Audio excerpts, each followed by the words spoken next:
আসসালামু আলাইকুম রহমতুল্লাহি ওয়া বারাকাতুহু। আহ, বলেন। সম্মানিত ওস্তাদ, দুইটা প্রশ্ন। একটা হচ্ছে, ইদানিং দেখি বিভিন্ন বই বের হয়েছে রুকাইয়া ব্যাপারে, যে কোরআন এবং হাদিসের রুকিয়া, আলোকে রুকাইয়া করা হয়। রুকাইয়া না, রুকিয়া, রুকাইয়া না, রুকিয়া, রুকিয়া বললো।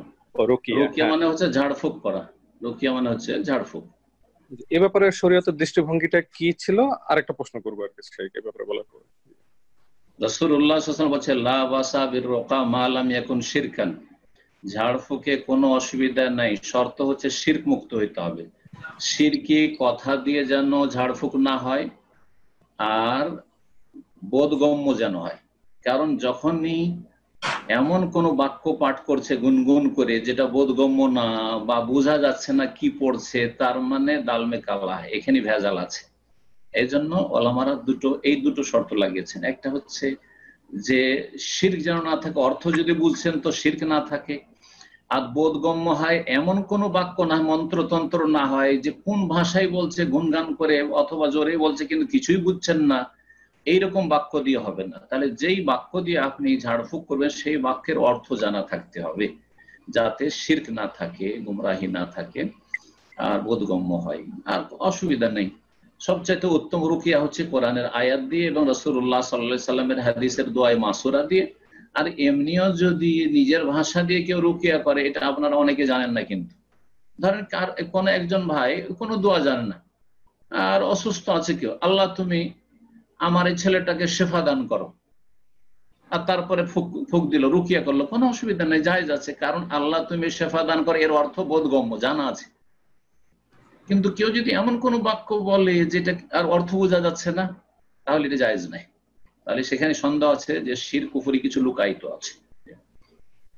তো আশা করি বুঝতে পেরেছেন, রুকিয়া জায়েজ। জি। ওস্তাদ, আমার সেকেন্ড কোশ্চেনটা হচ্ছে যে হাদিসে জিবরিল নামে যে হাদিসটা আছে আমরা সবাই জানি, হুম সেখানে রাসূল সাল্লাল্লাহু আলাইহি ওয়াসাল্লামকে কিয়ামতের নিদর্শন সম্পর্কে জিজ্ঞাসা হুম। করা হলে উনি বলেছিলেন, আনতালিদাল আমাতু রাব্বাতাহা। জব্বাতাহ, জি। জি, এটা নিয়ে আসলে বিভিন্ন শাইখ বিভিন্ন ভাবে বলেছেন। তো শাইখ, আমি আপনার কাছে একটু জানতে চাচ্ছিলাম, কনফিউশন একটু দূর এটার আসলে করে একাধিক কোনো। অর্থ করা হয়েছে, তো হয়তো বিভিন্ন শাইখের কাছ থেকে এক একটি অর্থ এক একজনের কাছ থেকে শুনেছেন। এর একটি অর্থ হচ্ছে আনতালেদাল আমাতু, আমাতুন মানে দাসী, আর তালেদা মানে জন্ম দেবে। তো দাসী জন্ম দেবে তার মালিককে, মনিবকে, মালিককে অথবা মালিকনিকে। দাসী জন্ম দেবে, ভূমিষ্ঠ করবে তার মালিককে, অর্থাৎ পেট থেকে যে জন্মবে সেটা তার মালিক হবে। এখন এটা কেমন করে হবে, এটার বাস্তবতাটা কি? কেউ কেউ বলছেন যে যে জন্ম দিয়েছে পেটে রেখে, গর্ভধারণ করেছে, তার সাথে দাসীর মতো আচরণ করবে, এটা অর্থ করেছেন। যেমন আজকালকার অনেকেই, যেমন কালকে দেখলাম যে কোন একজন মহিলা তার মাকে আমেরিকা নিয়ে গেছে, আপনাদের ওখানে কোথাও নিয়ে গেছে, নিউ ইয়র্কে অথবা কোথাও আছে, নিয়ে গেছে, সোশ্যাল মিডিয়াতে দেখলাম, জানলাম। আর তারপরে খুব পিটিয়েছে, খুব পিটাচ্ছে, জবরদস্তি জমি লিখে রাখার জন্য, বাড়ি লিখে নেওয়ার জন্য। জি হ্যাঁ। তো দাসীর মতো আচরণ করবে মায়ের সাথে, দাসের মতো আচরণ করবে বাবার সাথে, বাবাকে বাড়ি থেকে মেরে বের করে দিয়েছে, ভিটে বাড়িতে বাবাকে নিজের বাড়ি থেকে বের করে দিয়েছে, ভাড়া বাড়িতে রাখবো। এক মন্ত্রী খবর শুনেছেন হয়তো, যে ভাড়া বাড়িতে থাক আর আমরা আমরা এই বাড়িতে থাকবো। তো এই আচরণটা করবে, যেটা বাস্তবে এটা কিয়ামতের লক্ষণ এখন দেখা যাচ্ছে, যে বাপ মায়ের সাথে দাস দাসীর মতো আচরণ করছে। এটা একটি অর্থ। আর একটা অর্থ হচ্ছে যে মানুষ হতাহত বেশি হবে, মারা যাবে অনেক বেশি। আর তারপরে ফ্যামিলি কাঠামো যেটা মুসলিমদের মধ্যে আছে, এটা একবারে ছিন্ন ভিন্ন হয়ে যাবে, কেউ কারোর সাথে পরিচয় রাখবে না। আর তারপরে এইভাবে অপরিচিত হয়ে গিয়ে আনতালে দাল আমাতু রাব্বাতাহা, দাসী তার মালিক নিকে জন্ম দেবে। হ্যাঁ, তো দাসী তার মালিক নিকে বা মালিককে জন্ম দেবে। অর্থাৎ এমন হবে যে নিজের নিজের পেট থেকে যে জন্মেছে, তাকে না চেনার কারণে সে হয়ে যাবে কি, সেই হয়তো তার স্বামী তার সাথে বিবাহ হয়ে গেল। এরকম ঘটনা ঘটেছে ভারতে, এরকম ঘটনা ঘটেছে, এরকম ঘটনা ভারতের একটা ঘটনা শুনলাম, বোম্বাই এরকম ঘটনা ঘটেছে।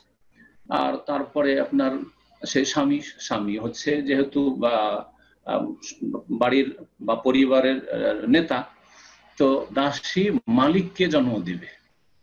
তো তারপরে মালিকানা করছে, মালিকানা করছে সেই মায়ের উপর, এই রকমের পরিস্থিতি তৈরি হবে। অথবা বেশি মানুষের পুরুষদের মারা যাওয়ার ফলে হয়ে যাবে যে দাসী তার মালিককে জন্ম দেবে। মানে এমন হবে যে যেমন একটি হাদিস, আর একটি হাদিসে রয়েছে যে একজন পুরুষ থাকবে 50 জন নারী দেখাশোনা করতে হবে।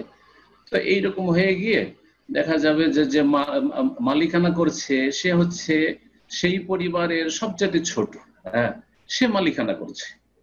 তার মা, তার খালা, তার ফুফু, তার দাদি এদের মালিকানা করছে। তো এইরকমের পরিস্থিতি তৈরি হবে।